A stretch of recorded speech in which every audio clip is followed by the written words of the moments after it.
don't need it. Definitely don't need it. I don't need it.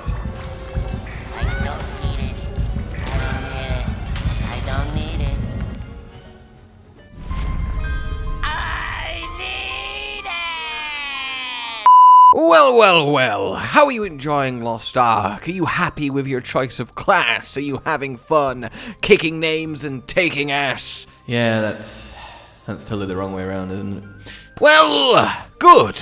I'm glad you are, but might I tease you with what's to come? Because there are 9, yes, 9 classes, new subclasses coming to Lost Ark over, well, the next time. Dates are unknown, but, well, we know that we are getting them because, quite simply, they're in the Korean original version, and, well, why would we not get them as the game updates and catches up with the original Korean version?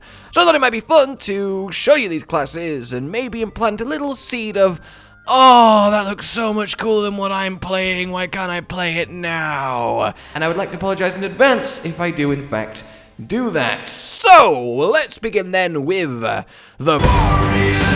Destroyer is a giant, massive sword. Just not good enough for you? Well, can I interest you then in a giant, massive hammer? Because that's what Destroyer is. The blunt fury to berserkers carving chaos, and it really is quite the impactful class. Lots of heavy hits, lots of big booms, lots of knockout blows that shake the earth and rattle the very foundations of this world. It really is quite the meaty experience, and one that should be right up there for any one of you who is a big fan of big armor, big weapon, big pow.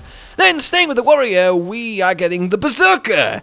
No, not the berserker we already have. We are getting the female berserker, or at least we should be. They are getting a female berserker option, so you can play that class as both genders. You should really be able to play any class as both genders, but it will have some slight differences from how the male berserker plays, and will open up that avenue for you to enjoy. Then, to the martial artists, we have the Lance Master.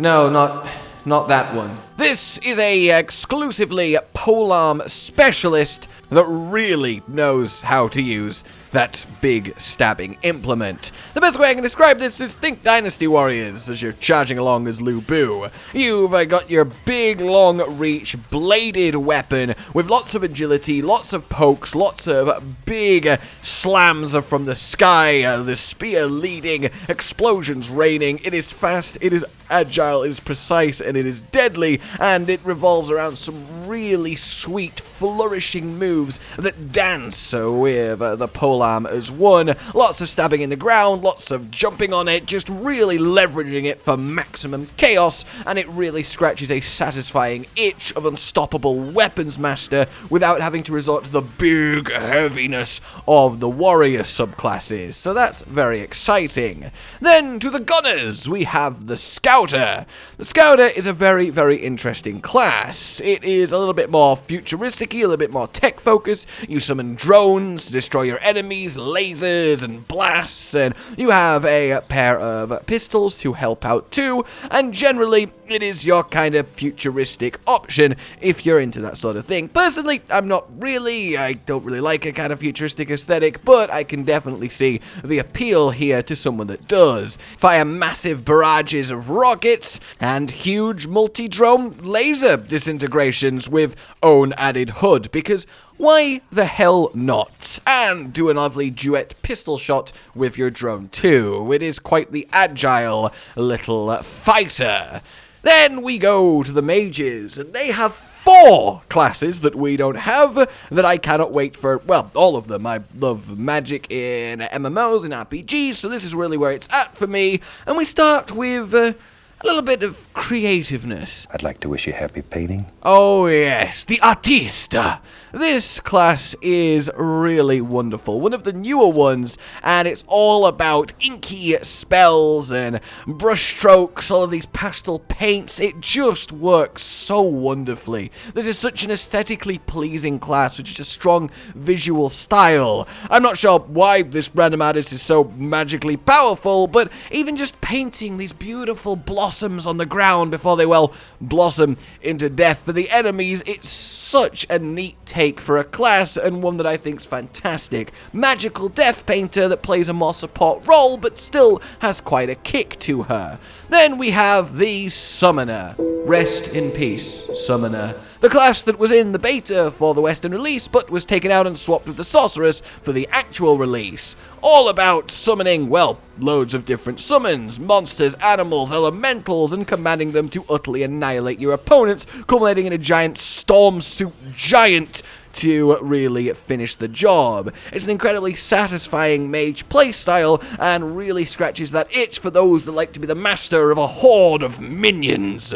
Then we have the Arcana, for all of you card tricksters out there. I say like that's a huge demographic. Anyway, this is all about magic with, well, playing cards, with bouncing tarots, with destiny delivered in death. There's some really stylish moves here, and the whole theme of the cards is really cool too. Cycle through them, activate them, and generally play with your luck when it comes to surviving on the battlefield. It's really quite a neat idea as well. In fact, think kind of almost Astrologian in Final Fantasy, if you have indeed played that. Then we have what will become the newest class that, as far as I'm aware, isn't actually out yet, just full stop anywhere. It is the Aeromancer. You will control the very weather with an umbrella, and basically Mary Poppins this bitch. Not much is known about this class, but just the base theme of weather-based magic with an umbrella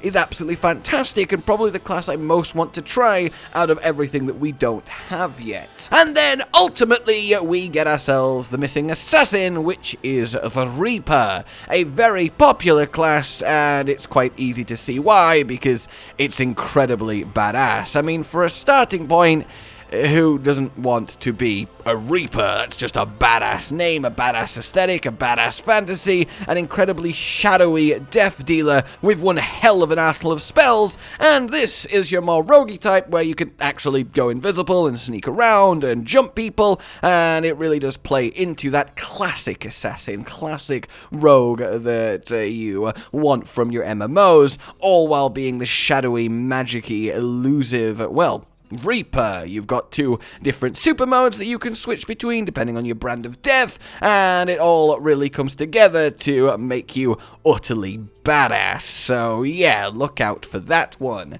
And on that note then, there you go. That's the classes we are missing. Are there any that you think look better than your current favorite actually in-game, that you're gutted aren't there, that you would swip to? What the hell is a swip? Swap to in a heartbeat if you could? Well, let me know. For now, like you've enjoyed this, subscribe for more. Please consider supporting the future channel on Patreon down below. And until we meet again, a goodbye. Josh, Cotton, and Hollow with the videos, dropping the humor like a hammer on your tippy toes, bringing entertainment on a daily arrangement to take our insanity and turn it into entertainment. Yes, I said entertainment twice, to reiterate that it is nice to look into your faces on a mostly daily basis when you let us in your homes to make the whole world a stage. Goodbye.